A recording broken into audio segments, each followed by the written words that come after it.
नमस्कार, news first में आपका स्वागत है और मैं हूं रवि शर्मा। शिवसेना के बहिष्कार के बीच प्रधानमंत्री नरेंद्र मोदी ने अपनी सरकार का पहला विस्तार किया। राष्ट्रपति प्रणब मुखर्जी ने पर्रिकर को समेत 21 नए मंत्रियों को पद और गोपनीयता की शपथ दिलाई, जिसमें 3 स्वतंत्र प्रभार के राज्य मंत्री और 14 राज्य मंत्री हैं। वैसे कुछ विपक्षी मोदी के इस मुकाम को राजनीतिक नज़रिए से देख रहे हैं, लेकिन विस्तार के बाद मोदी ने जो घोषणा की उससे चुने गए मंत्रियों को मोदियों की वह बात याद आ गई जिसमें उन्होंने कहा है कि ना वह खुद खाएंगे ना ही खाने देंगे। यानी मंत्रियों को अब 24 घंटे काम करना होगा, वो भी पूरे 365 दिन। तो आज राजपथ में बात करेंगे मोदी के करियर की नहीं, बल्कि बात होगी इस फेरबदल के पीछे के सच की।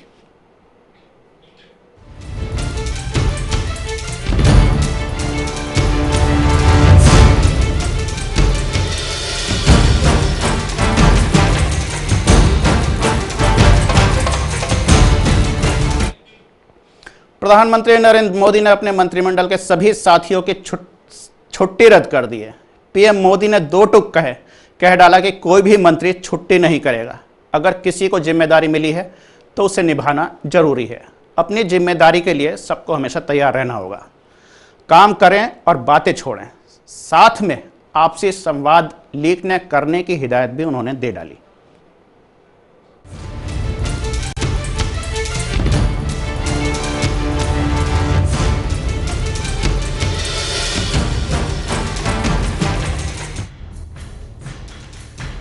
ना खाऊंगा और ना खाने दूंगा। जी हां, अब कैबिनेट के हर मंत्री को देश के लिए 24 घंटे 365 दिन काम करना होगा। केंद्र में मंत्रिमंडल के विस्तार के बाद प्रधानमंत्री ने पूरे मंत्रिपरिषद की बैठक बुलाई। यूं तो इस बैठक का एजेंडा आपसी तालमेल को लेकर था, लेकिन मोदी ने मंत्रियों को संदेश दे दिया कि उनकी टीम में उनके मुताबिक ही काम करना होगा। सरकार की प्राथमिकताओं में सक्रिय भागीदारी, पूरी तरह और 24 घंटे 365 दिन काम। प्रधानमंत्री और बाद में वित्त मंत्री अरुण जेटली ने सभी मंत्रियों को सरकार की इस सोच का एहसास करा दिया। मंत्रियों को अपने अपने मंत्रालय की छोटी बड़ी बारीकियों को समझने के लिए कहा गया। मोदी ने कहा कि सभी अपने काम को लेकर चुस्त दुरुस्त रहें। जरूरत है कि मंत्री हमेशा तैयार दिखें, खास तौर पर तब जबकि संसद सत्र सामने हो। उन्होंने नई जिम्मेदारियों का हवाला देते हुए कहा कि मंत्रियों को 24 घंटे तैयार रहना होगा। सांसद पर केवल एक क्षेत्र की ही जिम्मेदारी होती है, लेकिन मंत्रियों के कंधे पर पूरे देश की आशाएं होती हैं। यह बड़ी जिम्मेदारी होती है, लिहाजा मंत्रियों के लिए कोई छुट्टी भी नहीं होती। संसद सत्र शुरू होने वाला है और मंत्रियों से उम्मीद है कि वे अपने विषयों को लेकर जागरूक भी रहेंगे। पिछले सत्र में संसद के अंदर कुछ मंत्रियों के प्रदर्शन को लेकर सवाल उठे थे। जाहिर है कि मोदी नहीं चाहते कि फिर से ऐसी कोई नौबत आए। साथ में पीएम ने बैठक में संसद सत्र के समय दौरे न बनाए जाने की भी सलाह दे दी गई। मंत्रियों को साफ कहा गया कि विदेश दौरा कम करें और परिवार के साथ दौरे तो करें ही नहीं।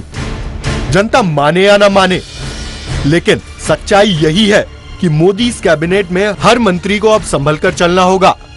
यानी मोदी की ये बात सच होती नजर आ रही है कि ना खाऊंगा और ना खाने दूंगा। यहां तक कि अपने परिवार के साथ खर्चा करने का ब्यौरा भी हर मंत्री को देना पड़ सकता है। साथ में अपने पूरे बजट के साथ हर मंत्री को चलना होगा। साथ में मंत्रियों को अपने संवाद लीक होने के प्रति भी आगाह कर दिया।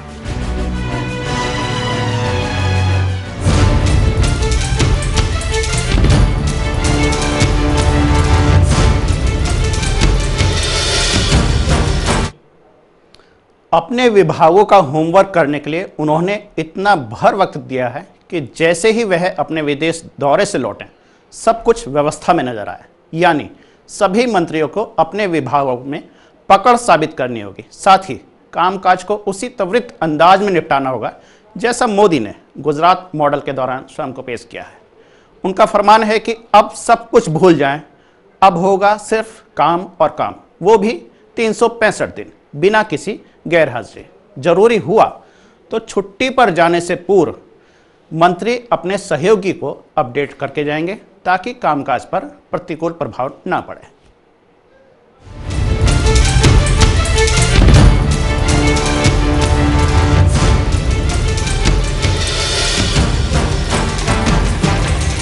राजनीति में कई बार बेतुकी मगर सुखद सी लगने वाली विडंबनाएं बन जाती हैं। मोदी कैबिनेट का ये फेरबदल क्या कहता है, ये शायद ही कोई जानता है। मंत्रियों की छुट्टी रद्द करना, साल के 365 दिन काम करना जरूर कहीं ना कहीं उन मंत्रियों के लिए मुसीबत बन सकता है जो मोदी ने अपने कैबिनेट में सेलेक्ट किए। यहाँ तक कि मोदी ने बिहार और पश्चिम बंगाल के उन राज्यों को भी प्रतिनिधित्व दिया है जहाँ जल्दी ही चुनाव होने हैं। तो क्या ये चुनावी साया है?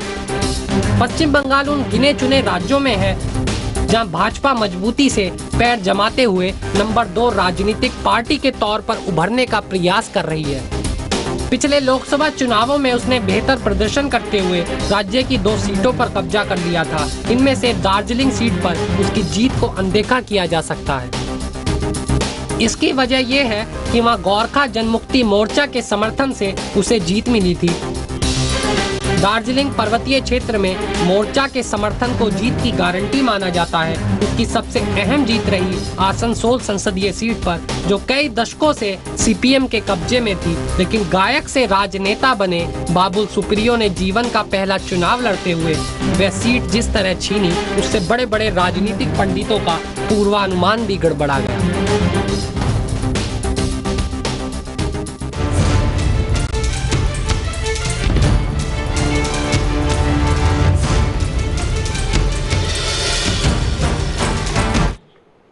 आप देख रहे हैं मोदी का मुकाम।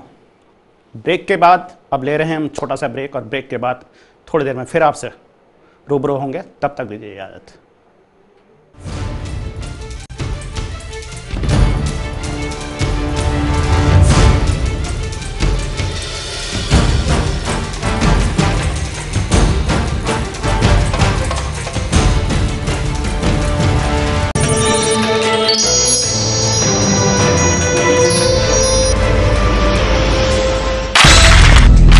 आज की खबरें, नए कल का आगाज,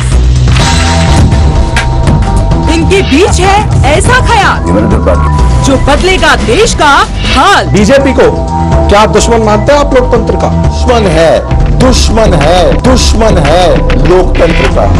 भारत तय कर रहा है एक नया सफर। पूछेंगे हुक्मरानों से सवाल।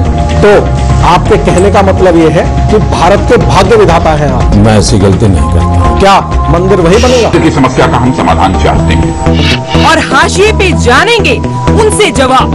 बीजेपी चुनावी रंग में क्या दंगों को मुद्दा बना रही है? ये हमेशा कोई न कोई मुद्दा ऐसा झूठ प्रचार करते हैं क्योंकि इनके पास बहुत जबरदस्त ताकत है। देखिए बेबाक बात डॉक्टर ललित भारद्वाज के साथ सिर्फ NewsFirst.tv पर।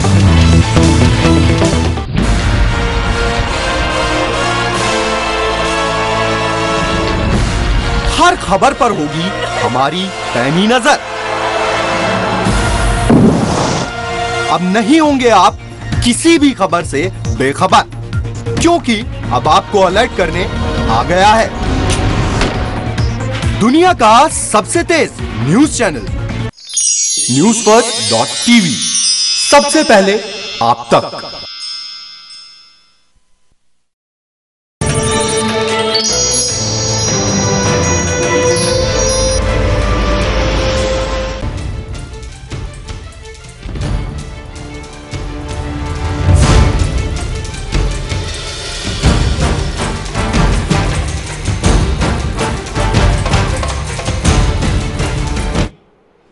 ब्रेक के बाद आपका फिर स्वागत है और आप देख रहे हैं NewsFirst.tv। मैं हूं रवि शर्मा। उधर मोदी ने अपने करीब 6 माह के कार्यकाल में कई काम किए हैं। ये काम कुछ इस तरह हैं जैसे विपक्षी दलों को बेरोजगार करने की उन्होंने ठान रखी हो, विदेश यात्रा हो, स्वच्छ भारत अभियान या फिर मंत्रिमंडल का विस्तार। मोदी ने ऐसा कुछ नहीं किया जिसे आधार बनाकर विपक्षी दल उनके खिलाफ माहौल खड़ा कर सके। स्वच्छ भारत अभियान में जरूर छिटपुट बातें सामने आई, लेकिन मोदी के भौकाल के आगे वे सभी बौनी साबित हुई। जहां तक मंत्रिमंडल विस्तार की बात है, तो पिछले दिनों हुए विधानसभा उपचुनाव में भी बीजेपी ने पश्चिमी बंगाल में सीपीएम की एक सीट छीन ली थी। अब उसने वामपंथी दलों को पीछे छोड़ते हुए राज्य में मुख्य विपक्षी पार्टी बनने की कवायद शुरू कर दी है। इसके साथ ही शारदा चिट फंड घोटाले और वर्धमान बम विस्फोट को मुद्दा बनाकर ममता बनर्जी सरकार के खिलाफ अभियान छेड़ रखा है। माना जा रहा है कि मोदी ने बाबुल को राज्य मंत्री का दर्जा देते हुए इस अभियान को और मजबूत करने की दिशा में पहल की है।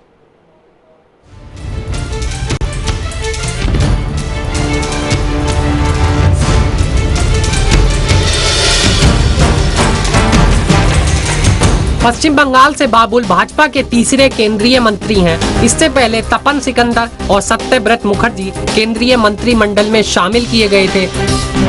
सिकंदर अटल बिहारी वाजपेयी के नेतृत्व में पूर्व एनडीए की सरकार में 1999 से 2004 तक केंद्रीय मंत्री थे, जबकि मुखर्जी 2000 से 2004 तक केंद्रीय मंत्री थे।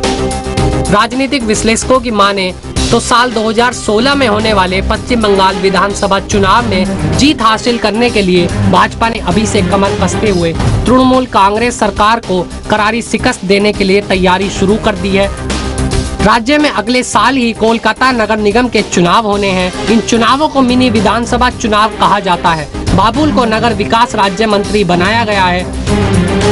ऐसे में यह समझना बिल्कुल मुश्किल नहीं है कि बीजेपी अपने पांव जमाने की कवायद के तहत पार्टी विकास के कार्ड का इस्तेमाल करना चाहती है। अगर दिल्ली और बिहार जैसे चुनाव के नजदीक खड़े राज्यों में विस्तार की बात करें तो उसके समय मोदी ने जातीय और राजनीतिक समीकरणों को साधने की कोशिश की है। दिल्ली में होने वाले विधानसभा चुनाव को ध्यान में रखते हुए उन्होंने जाटों को लुभाने की भी कोशिश की। मंत्रिमंडल के पहले विस्तार में मोदी ने संघ और अपनी निजी पसंद के साथ साथ सामाजिक संतुलन का भी ध्यान रखा है, लेकिन दल बदलुओं को महत्वपूर्ण मंत्रालय सौंपकर ये साबित कर दिया है कि भाजपा भी दूसरे राजनीतिक दलों के मुकाबले अलग नहीं है। ये सही है कि उन्होंने कांग्रेस की अगुवाई वाली यूपीए सरकार के मुकाबले बेहतर सोशल इंजीनियरिंग का परिचय दिया है, फिर भी उनका यह विस्तार आरोपों और विवादों से नहीं बच सका है।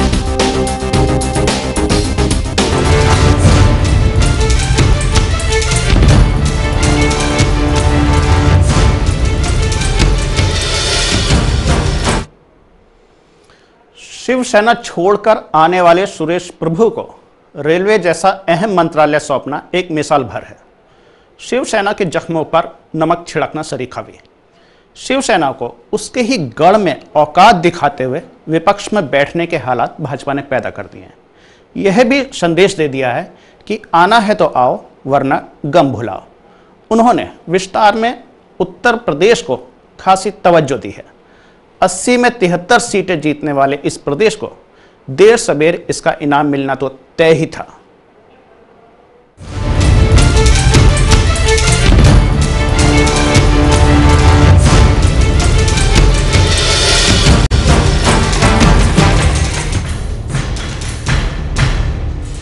चार 5 महीने के भीतर कई प्रमुख मंत्रियों का विभाग बदलने की भी कोई ठोस वजह नहीं नजर आ रही है। ये फेरबदल देश की अर्थव्यवस्था को किस हद तक पटरी पर ला पाएगा, ये तो बाद में पता चलेगा। फिलहाल तो कई राज्यों के विधानसभा चुनावों में भाजपा को मजबूती प्रदान करना ही इसका अकेला मकसद नजर आ रहा है। जम्मू कश्मीर की 12वीं विधानसभा के लिए 25 नवंबर से चुनाव होंगे। चुनाव आयोग के अनुसार राज्य की कुल 87 सीटों के चुनाव 5 चरणों में संपन्न होंगे। राज्य में सत्तारूढ़ दल नेशनल कॉन्फ्रेंस की अनिच्छा के बावजूद चुनाव आयोग ने राज्य में चुनाव की घोषणा कर दी। राज्य में बहुत से लोगों का मानना है कि बाढ़ जैसी प्राकृतिक आपदा के कुछ ही दिन बाद चुनाव कराना उचित नहीं है। वहीं भारतीय जनता पार्टी ने राज्य में अपने दम पर सरकार बनाने का मंसूबा जाहिर किया है। भारत के प्रधानमंत्री नरेंद्र मोदी और भाजपा अध्यक्ष अमित शाह की जोड़ी ने आम चुनाव में मिली जीत का रिकॉर्ड महाराष्ट्र और हरियाणा के विधानसभा चुनावों में भी कायम रखा है। देश की बदली हुई राजनीतिक फिजा के चलते इस चुनाव में कई चीजें राज्य में पहली बार होती दिख रही हैं। NewsFirst.tv के लिए प्रमोद शर्मा की रिपोर्ट।